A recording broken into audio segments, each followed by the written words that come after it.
All right. So we are finishing up our study on dishonesty. That's lesson 16. Let's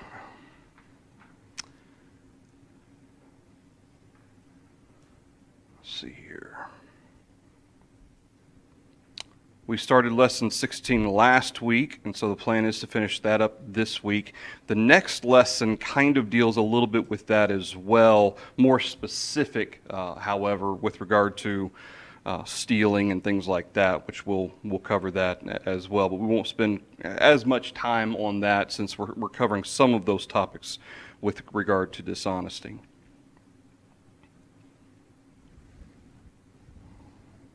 Come on.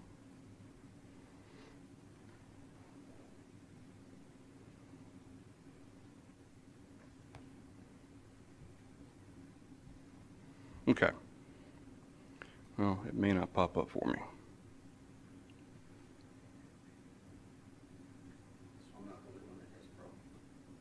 Oh, there it goes. Usually I can finagle it to get it to work. Usually.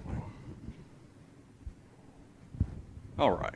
There we go. So like I said, we're on lesson 16. We're on, we discussed all the way through Paul, talking about the example of the honesty of the heart that was in Paul, that was willing to hear the word and actually to obey.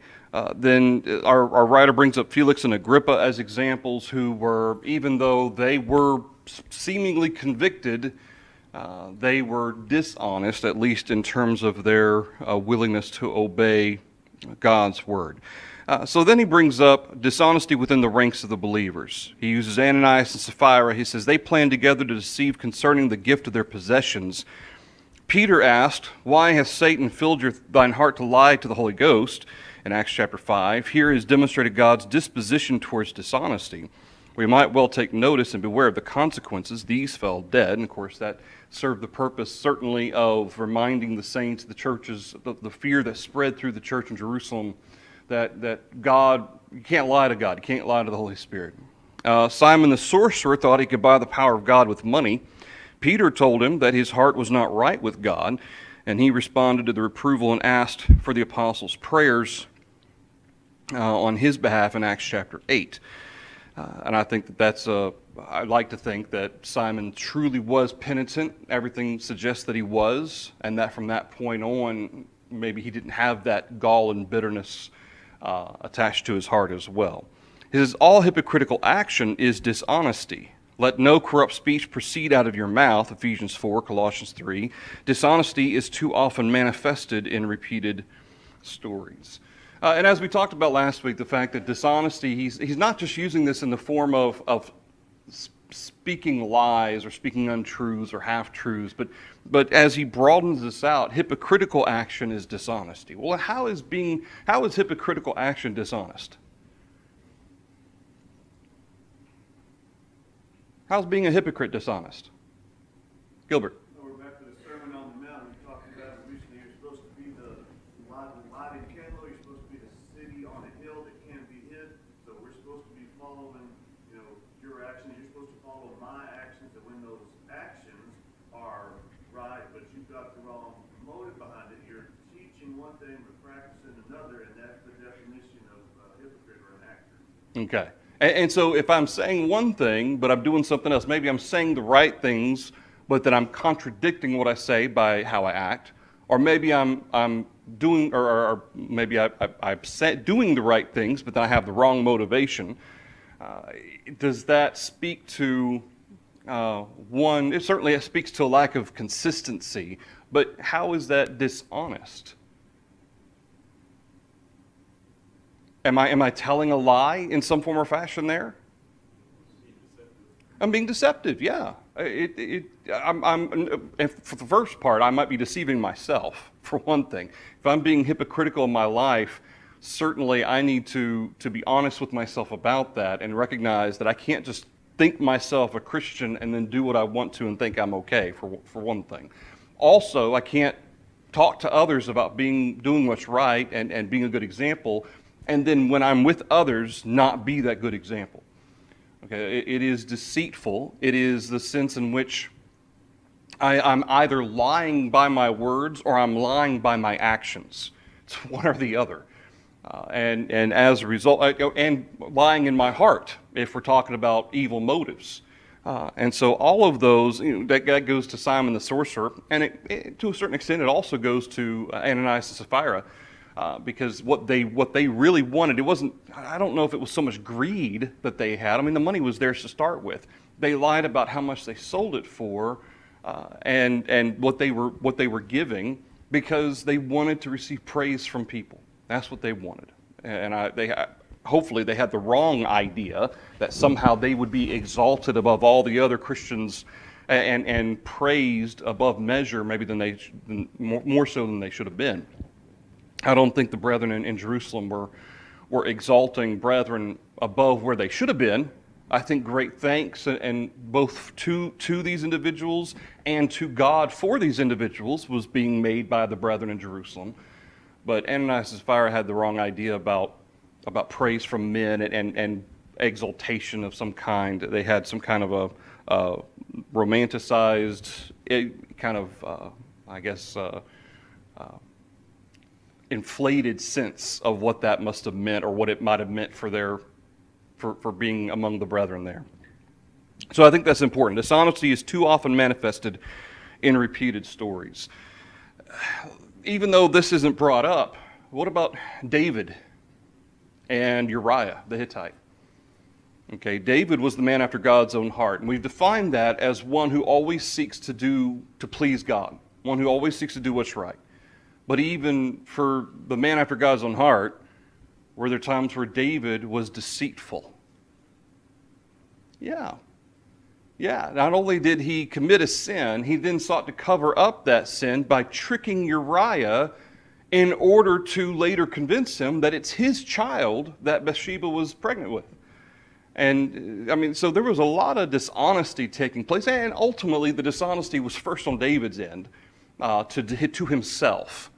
Okay, because you see when Nathan comes to him later on in 2 Samuel, and he tells David about this, Nathan tells David the story about the ewe lamb and so forth, and David says, that man will surely die. David, it never clicked for David until Nathan said, what? Thou art the man. Yeah, you're the one. And then it all kind of came crashing down around David. And he recognized, I've sinned before the Lord. And I can only imagine what that inner turmoil must have been like for David, but also the depths of deceit that he must have rationalized or come to convince himself that he was okay. And again, this wasn't like an overnight, the very next day Nathan came to him. Bathsheba had been pregnant for a period of time at that point. And remember, there's messages going back to the front line, and then Uriah's coming, then he's going back to the front line. So there's a period of time taking place where David is continuing to lie to himself, to deceive himself. So certainly dishonesty does manifest itself more than just telling something that is not true. Of course, we talk about lies of omission as well, which we'll get into in just a second. But the concept of being dishonest isn't just the component of telling somebody a lie. It goes a little bit even deeper than just the obvious applications of that. So our writer brings up dishonesty among elders, deacons, preachers, and teachers. He says false doctrine is just as damnable or condemnable when taught by an elder as by a grievous wolf, as he referenced Acts 20. It is not who teaches, but what is taught. No one has the prerogative to speak for the Lord. His word is revealed. If any man speaks, let him speak as the oracles of God. 1 Peter 4, verse 11. And certainly what Paul deals with in Acts chapter 20, he says there's going to be dangers both from within and without. Now, I've always taken that to mean within the brethren, okay, from within the number of the church. It sounds like our writer's applying that even more specifically to among the elders. Now, I'd never heard that before, and certainly that is possible. I wouldn't say that that's specifically what Paul's saying in Acts 20, that from within you, that there's going to be some men who are going to be elders who are going to seek to draw people after themselves. It's possible. I'm not saying that that's exclusive to, but I don't know that that's just for the elders that Paul's offering that, but for the brethren in Ephesus perhaps more so. But certainly the danger here regarding false teaching, it is even if it's honestly mistaken, as we've talked about before, that doesn't make it any less right or any more right, or nor any less wrong. And so I think that's important as well. Thus, through that, he's going to bring up the Ephesians. John complimented the Ephesians for trying certain false apostles and finding them to be liars, Revelation 2, verse 2. And that very well could have been part of the fulfillment of what Paul says. There's going to be some who are going to come in among you to try to take people after themselves. And certainly these false apostles is just another extension of that warning from Paul. But they tried them, they tested them, and found them to be liars, as we talked about with the church at Ephesus. John also branded Diotrephes as dishonest because he was seeking the preeminence, prating against us with malicious words, and he would not receive faithful evangelists, nor even allow others to receive them without casting them out of the church, 3 John 9 through 10. It's important to note that Diotrephes is never listed as an elder at the church where Gaius is. He certainly sought to be the elder, not one of the elders, but the elder. He sought to be the one everybody paid attention to, the one everybody listened to. Whether or not he was taking the role of an elder, whether or not he was placed as an elder and then took on that role even more so to become kind of the elder, if that was kind of an evolution of that process, or if he just kind of took over and the brethren let him do it. We don't really know exactly what the whole backstory with Diotrephes was, other than the fact that he refused to hear the words of the apostles. John even says to Gaius in 3 John, I have written to the church there, but Diotrephes won't listen to us. And by the us there, I think John's describing all the writings of those who are inspired of God. Certainly the apostles, the authority of the apostles being a part of that. But he writes to Gaius to condemn Diotrephes and the fact that Diotrephes didn't want any of the brethren listening to any of those in authority. And certainly one of the things that Diotrephes threatened to do was to cast anyone out of the church who was willing to receive any of these traveling teachers and preachers of the gospel. He didn't want any of the brethren being exposed to the truth, because then he would kind of lose control over the situation there where Gaius was. So certainly there's dishonesty there. Whether Diotrephes somehow justified it in his own mind, thought he was doing right, or was fully malevolent, fully understood and knew that what I'm doing is wrong and I don't care. Regardless, it was dishonest in that he was tricking the brethren there. He was, in some way, he was using his influence to make it where the brethren wouldn't listen to anybody else. And so certainly that is dishonest as well.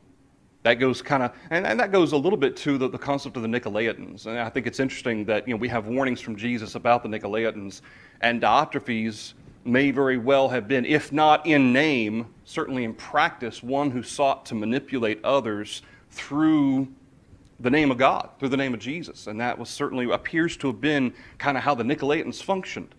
Their ultimate motive was a personal agenda. It had nothing to do with serving God or doing that which was pleasing to God or helping the brethren. It was about personal desire, personal motivations.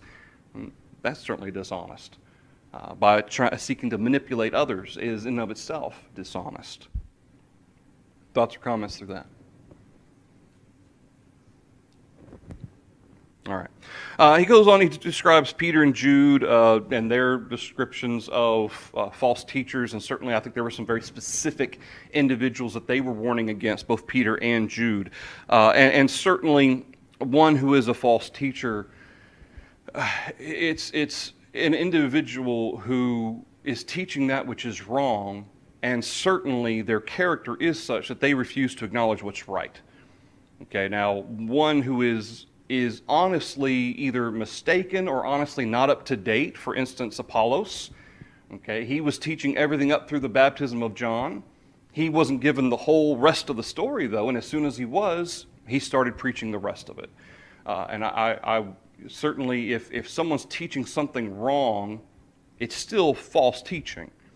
And I think that's important to note, that when somebody teaches something that's wrong, even if they are mistaken, they don't realize it, it's still wrong. And there's still a component there of leading people astray. It may not be dishonest in the sense of again, presuming they don't know any better, okay, or they aren't, maybe haven't been exposed to the gospel as they should have been or whatnot. But certainly the root or the issue of individuals who refuse to acknowledge that they're teaching something wrong certainly speaks to dishonesty as well. Anything through that? Goes on to say, dishonesty is a condition of heart and must be guarded against all the days of one's life. Dishonesty will destroy one's character, steal his integrity, strip him of all worthy confidence and trust. It is truly a destructive attitude and a terrible condition of heart, and will ultimately destroy the soul. And I don't think he's overstating this either, because if you really think about it, dishonesty in many ways is the opposite of what the Christian's called to be. If we're called to be seekers of the truth, okay, that's God's truth, which is objective. But there's also the sense of all truth, anything that is true, that is right, which is objective as well, needs to be a part of the mindset and the attitude of the Christian. And if, the importance of recognizing that is the duty of every Christian is to the truth. That goes opposite to being dishonest, either in the things that we say or in the motives with which maybe we say the right things and do the right things, but the motives behind them. And unfortunately, like I said, we talk about David, he was able to somehow kind of convince himself or ignore what he'd done or pretend like it didn't affect him or whatever. However David did that until it all came crashing down when Nathan started speaking to him. If David was able to deceive himself, to be dishonest with himself, and ultimately certainly dishonest in many ways with Bathsheba and Uriah. I don't know if he ever told Bathsheba that he was responsible for Uriah's death. I don't know if he did. I would presume he did. But regardless, certainly wasn't honest with God until Nathan pointed it out to him. And if that can happen to David, it can certainly happen to us if we're not careful. And that goes back to if one cannot be trusted, first of all, to tell the truth. That's at its fundamental basis. That's what dishonest is. Being able to tell the truth or tell the truth with true motives. It's certainly, once you lose that trust, it's very hard to gain all that back. You spend, what's the phrase? You spend a lifetime building up trust and you can tear it down in a day. And sometimes it's deserved. Sometimes it may be, granted, there are situations where maybe there's false accusations and things like that. But certainly we have to be very careful and be very aware that dishonesty is not just as black and white as telling a lie. It goes even deeper than that. Thoughts or comments through that? Goes on to say, no wonder Solomon said, keep thy heart with all diligence, for out of it are the issues of life, Proverbs 4:23. Jesus said, how can you, being evil, speak good things? For out of the abundance of the heart the mouth speaks. A good man out of the good treasure of the heart brings forth good things. An evil man out of the evil treasure brings forth evil things, Matthew 12. Keep yourself honest before God. And so certainly being honest with God, being honest with ourselves, being honest with others, those are all aspects that our lesson has dealt with. Any thoughts through that? All right, let's go to our questions. Yes or no? Is it possible for any of us to be guilty of dishonesty? Yep. Is telling only half-truths being dishonest? Yeah, it is. Now, there are certainly questions that we can answer without lying that also isn't necessarily a half-truth where you're deliberately omitting something that is important to know. Some people talk about little white lies and how because they're designed to spare somebody hurt feelings or something like that, it doesn't hurt anybody. Are little white lies still lies? If it's dishonest, if it is not true, then it is still a lie. Just because it doesn't hurt anybody is not a component or a modification of lies we see, a distinction of lies that we see in the Bible. Okay, anything that is not true is still a lie. Now, again, there are questions that may be asked where we can say certain things to spare somebody's feelings that are still true. Okay, we don't have to necessarily address, hey, do these pants make me look fat? We don't have to address those specifically. Okay, there's other ways around that. I wouldn't call those half-truths. Again, half-truths, if something's half-truth, what also is it? Half-untruth, okay? And so we can't do that. Yes, sir? Yeah, Abraham did think it was okay, right? And did Abraham technically, did he lie by saying that Sarah was a sister or a half-sister? Well, they both did. They both did. Because what was information that was important both on Abraham's part and on Isaac's part when they were going through these places and these kings were seeing these wives they had that were beautiful, because they were afraid, they told a lie.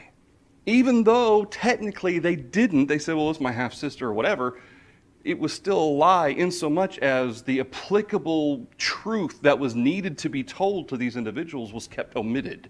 And that's what a great example, I think, of a lie of omission. Okay, even though, yeah, this is my half-sister, the applicable knowledge that needs to be conveyed here is that she's my wife. And they didn't do that because they were afraid.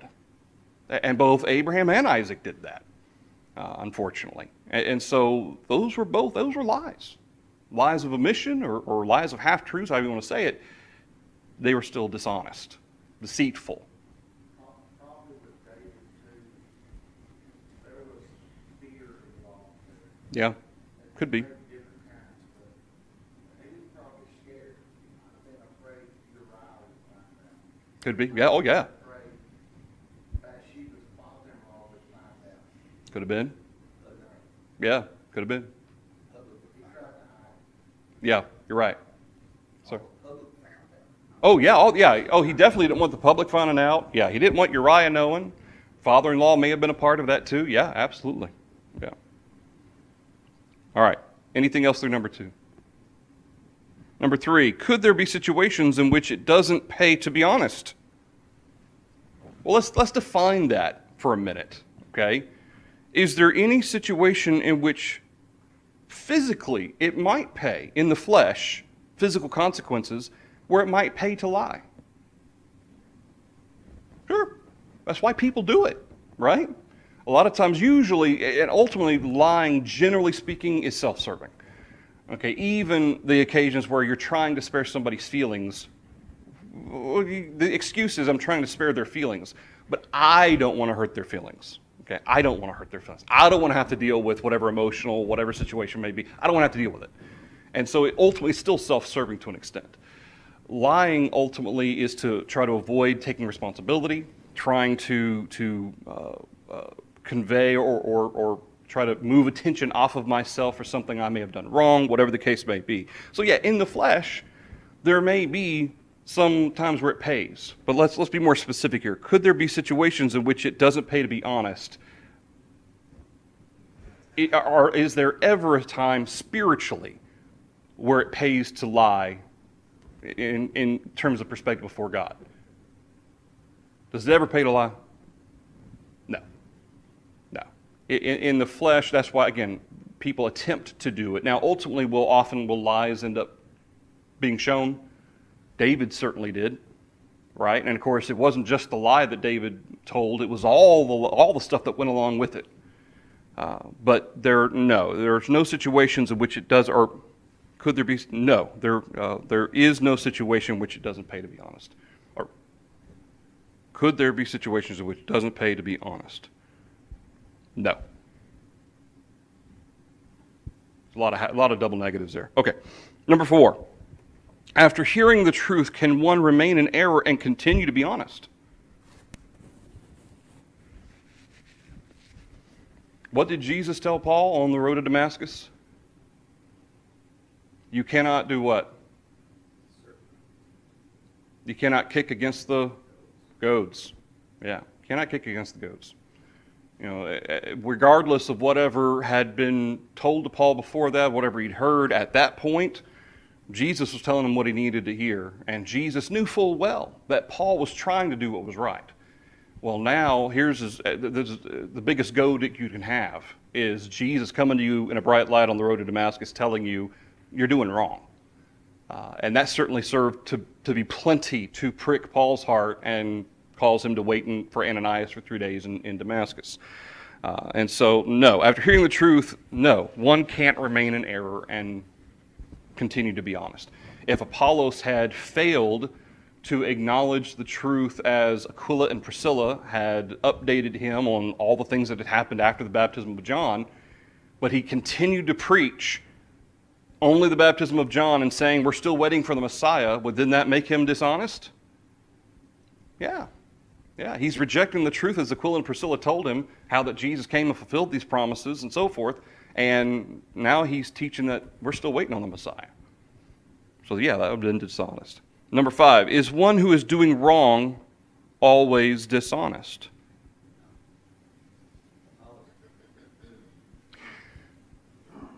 Yes. Well, so Apollos, and to be clear, I wouldn't say Apollos was teaching that which was false.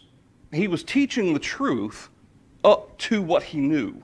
Okay, to be clear on that. Had he rejected that, he would have been teaching, I think, that which was false in that he knew better, and now he's still teaching regardless. But in terms of one who's doing wrong always dishonest? I guess not technically, if you want to consider from the perspective of an individual who simply no longer wants to do what's right, and they're completely honest about that, maybe. I guess you could say that if they fully acknowledge I'm doing wrong and I don't care, and I know God condemns me and I don't care, I don't know that they're being dishonest, except maybe not even to themselves. They know that they're condemned, so I'm not sure how that would be dishonest per se. Being dishonest and lying involves the intent to deceive. Yeah, well, true. Whether it's myself, God, or someone else, yeah. Paul, he had no intent in deceiving, yet he was wrong. That's a good point. Good point. Yeah, I would say Paul, I don't know that Paul was dishonest up to, the fact that he was trying to do what was right, and yet he was persecuting the church. He was doing wrong, even though in all good conscience he did what he did. I don't know that I would say that Paul was being dishonest. He was stubborn. He was stubborn, but I don't know that I would say he was being dishonest. That would suggest that he'd heard the truth and rejected it. And again, we don't know what all Paul had heard before. He certainly heard Stephen, in Acts chapter 7, but there was nothing within Paul that suggested or necessarily, there's no suggestion he was lying to himself per se, or being dishonest with himself. I think he says he stood in all good conscience when he was before the Sanhedrin. So I think it is possible to do wrong, I guess, without being dishonest necessarily, although I would say that generally speaking, there probably is dishonesty involved somewhere, unless somebody is simply, being completely open about it. Any thoughts to that? Number 6, is it possible for us to lose the Word of God after it has been planted in our hearts? This goes to the parable of the sower. Yeah. In fact, there's 2 occasions with the parable of the sower where individuals who hear the Word and they respond to the Word, but then because of the pressures of life, because of the things that they want to do, they end up falling back into sin. Then there's the ones that are the seed that's sown on stony ground where they don't have a foundation and they fall over as soon as adversity comes. There were 2 occasions there where after somebody heard and was willing to accept the Word, then they ended up, quote unquote, losing the Word of God, which is to say they stopped following it, stopped doing what they're supposed to be doing because of outside pressure. Number 7, can one lie to God? Being honest. Can one lie to God? No. I mean, we could try, right? Ananias and Sapphira tried. But can you actually lie to God? No. No, you can't. God knows full well everything we think, everything we have in our heart. He searches the hearts and the minds. He knows everything that's going on. We cannot. Oh, no, absolutely. Right. I mean, the record clearly says Ananias and Sapphira lied to the Holy Ghost. Sure. They did it. So, Well, be more specific. Can I successfully lie to God? Be more specific. God knows. Right. Yeah. Yeah, so I guess you could put yes or no there. Yes, in the fact that, yeah, you can attempt to lie. You can't deceive him. That might be the better way to put it. You cannot deceive God. You can lie to God thinking you're deceiving yourself. But you can lie to God thinking you're deceiving God. But no, you cannot deceive God. Yes, you can technically lie to him in the sense that, I mean, ultimately you're lying to yourself by doing it. But yes, you can tell a lie to God, but you can't deceive God. That's a good way to specify the difference between the two. Number 8, is it impossible for a member of the church to be unjustly cast out of the church?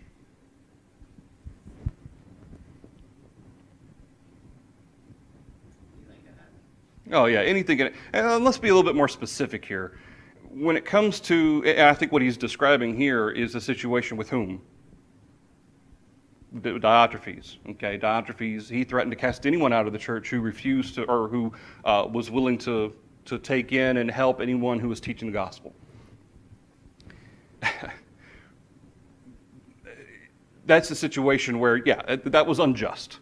All right. Now, does that mean that because Diotrephes was casting people, or at least threatening to, whether or not he did so, I don't know, but he certainly threatened to. Presumably he probably did. If he had that power, why not? But whether or not that actually accounts for or is the same as being cast out of the church that belongs to Christ in the sense of the Lord acknowledging some kind of withdrawal or membership, no, that's not the same thing. But if we're talking about the physical congregation of God's people and things are happening that are unjust and people can be withdrawn from or cast out, yes, absolutely, that can happen unjustly, sure. Number 9, is the heart involved in dishonesty? Yeah, absolutely.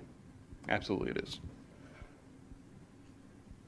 All right, anything through those questions? I think maybe it's important to understand, there are people who are honestly mistaken. Sure. That doesn't mean they're trying to lie and deceive, that they are wrong. Sure. Absolutely. I mean, Paul, I think you would say Paul was honestly mistaken. You know, Paul himself in 1 Timothy chapter 1 says, I did it out of ignorance. You know, what things I did, they were sinful, they were wrong, but I did it out of ignorance. It wasn't that I meant to do it. It's that I just didn't know any better. And certainly Paul received mercy for that, and so does everyone who are willing to embrace the truth and do what's right. All right, under the matching part, ignorantly persecuted Christians. Saul, Paul, H. Number 2, said the truth would make us free. Jesus, yeah, I. Number 3, was waiting for a convenient season. Felix, F. Number 4, was almost persuaded to be a Christian. B, Agrippa. Number 5, lied to the Holy Spirit. Ananias, A. Thought he could buy the power of God with money. Number 6, Simon, G. Number 7, said we should speak as the oracles of God. Peter, C. Number 8, complimented the Ephesians for finding false teachers. Jesus did, although in the article it says John technically was writing it down, yes, but Jesus is the one who acknowledged it. But I think what he's looking for there is John. But Jesus is the one who said it. Number 9, would not receive faithful evangelists. Diotrephes, and he didn't want anybody else to either. All right, anything through the matching? All right. What would you do? Now, some of these are kind of thought-provoking. For instance, number 1, suppose you were living in Germany during Hitler's persecution of the Jews. 2 Jews ask you to give them shelter, and you do. The Nazis later come to your door asking if you're hiding the Jews. What would you do? Now, first of all, let's acknowledge, what did Rahab do when the spies from Israel came to Jericho?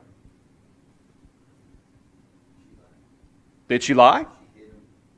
Okay, she lied, didn't she? She hid them, and then what did she tell the people who came looking for them? They had already gone. All right, so she did lie. Just because some people point that out. Well, see, if it's in the service of Jehovah, or if it's in the service of a good cause, that makes it okay. Well, now, granted, in the scriptures that describe Rahab doing that, obviously it's not mentioned the fact that she lied although it is clear that she did. Okay, now, it also doesn't make the statement when David ate the showbread, it doesn't give us the commentary that that was sinful. Yet does Jesus say when David ate the showbread that that was wrong?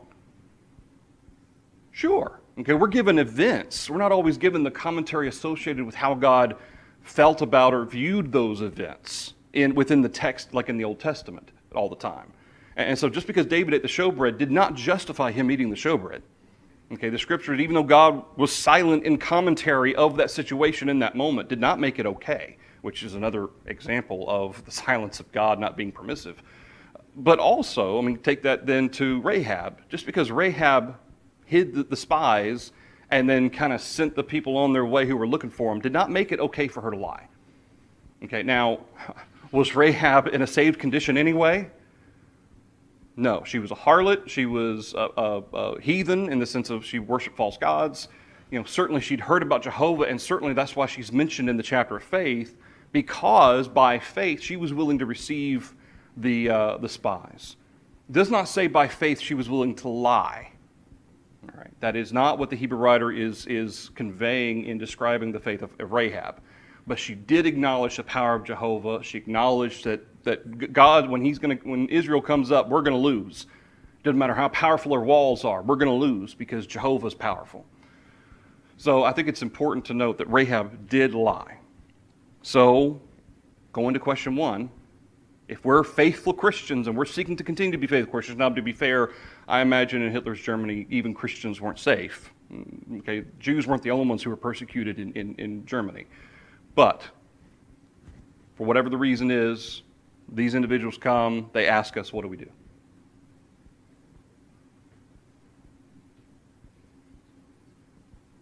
We have to tell the truth, right? I mean, think about this for a minute. We're to obey the laws of the land unless and except when obeying those laws causes us to disobey the commandment of God. Even under unjust laws and oppressive laws, should we still obey the law? Who says we have to answer the question at all, or if you just remain silent? Well, I mean, I guess technically you could remain silent. I mean, that goes for one answer. You just keep your mouth shut. There's nothing, you're not lying. I guess that could be. I guess if you just... If someone kicks in your door, your kid, wife, and kids are asleep in the back room, and says, who else is in the house? You just keep your mouth shut, or you have to tell them you don't have to answer the question? There's nothing saying you have to answer it. I guess you could just keep your mouth shut. I guess you could. Yeah. I mean, I think your only 2 options would be to tell the truth or to do what? Be silent. That goes to number 2. A salesman has come to your door. He asks if your parents are at home. Both your parents told you to tell him they're not in. What would you do? Either stay silent. Of course, that again, staying silent may only get you so far. But the fact of the matter is, even my parents, if they asked me to lie, is that okay? My parents give me permission to lie. Does that make it okay? No. Number 3, an elder for whom you have a great deal of respect teaches something in a class you do not believe is in the Bible. When you question him privately, he says it is nothing to be concerned about. What would you do?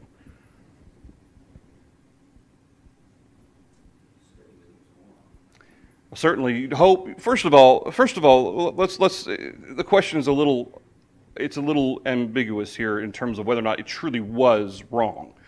Okay, you believe it's wrong. I certainly should hope that that elder's willing to sit down and study with you and talk to you and look at the scriptures and so forth. If it certainly is something wrong, okay, certainly is error, then what do I do? First of all, you'd hope that other people would have noticed it as well, right? But should there ever be a situation where the church only has one elder? No. So what might be the best course of action here? We say course of action when someone's in there, you study with them. If that doesn't work, you take witnesses. If that doesn't work, then you take them to church. Yeah, I think especially let's say this other elder wasn't even maybe in the adult class or in class when it was said or whatnot. Certainly involving the other elders would be let's go and let's talk to them about this. Hopefully the other elders don't believe this this whatever it is false, is wrong, they can certainly have an impact, and then certainly it goes from there. But do we just ignore it if we hear something that we think is an error or wrong? No. Okay, and I've known of brethren who were converted from the Catholic Church who, because the elders say it's okay, believed you didn't have the right to question the elders. I've known of brethren like that who I think that's that Catholic background. You can't question the priests, okay, or the bishops. If they say this is what the truth is, that's the truth. But I was specifically told once that I was wrong, even though the scriptures make it clear what the scriptures say. The elders said it was all right, therefore you cannot question what the elders have said. That doesn't make any sense whatsoever. If something's wrong, it's wrong. And that's just the way it is. And if those elders had been wrong, which, to be fair, the way the situation was, the elders were missing some information that they should have had that they didn't have. They should have been told this information, and they weren't told this. And so they made a judgment based on what they did have. And so that's the best they could do at that time. But come to find out later, there was more information that was important that they should have had, that they never would have approved of had they had it. All right. Anything through those three questions? Yes, sir. Number two, real quick, just to go out there also. Children can and should respectfully talk to their parents. Yeah, You're asking me a lot. that's a good point. That's a great point. So I'm not going to do that. You shouldn't be asking me to. That's an excellent point. Yeah, being able to, and especially if our parents are supposed to, and as parents or grandparents, if we're supposed to be examples of standing for the truth, certainly should not ever ask our children to lie or to deceive, however you want to put that. Anything else through that? Go ahead, Gilbert. Yeah, I'd like to back up to number one. Number one's a very extreme example. And Sure. I understand why they're putting that question there. They're trying to get us to think all the way through. So again, working with teenagers, young people, teach them the importance of backing up and not getting in the situation in the first place. When the Jews come to me and ask me to hide them, I'm going to tell them right then, I cannot lie. If Yeah. the Gestapo comes, I can't lie. So is there another way that I can know that? We're not victims of circumstance. We have an incredible mind, and we can use that mind to plan in advance. How can I make sure I don't get in that situation? Yeah, yeah. That's a good point, Gilbert. Go ahead, Joe. Just back to number two, coworker was talking this week about his grandson telling him he's speeding, driving down the road. Well, he doesn't like to hear that. Which brings up the responsibility of parents, any of us, to listen when someone's, no matter who it is, saying they're doing something wrong. Yeah. We need to be willing to hear that ourselves and be honest about that. Well, and then that goes back to example, too. Are we going to set an example of one who's a hypocrite that says we need to do what's right, and then when something's pointed out that's wrong, we ignore it, or turn a blind eye to it? That's a great point. All right, so we're done for Lesson 16. We will pick up with Lesson 17, talking about shoplifting and more in general stealing. We'll pick that up next week. Thank you, everybody.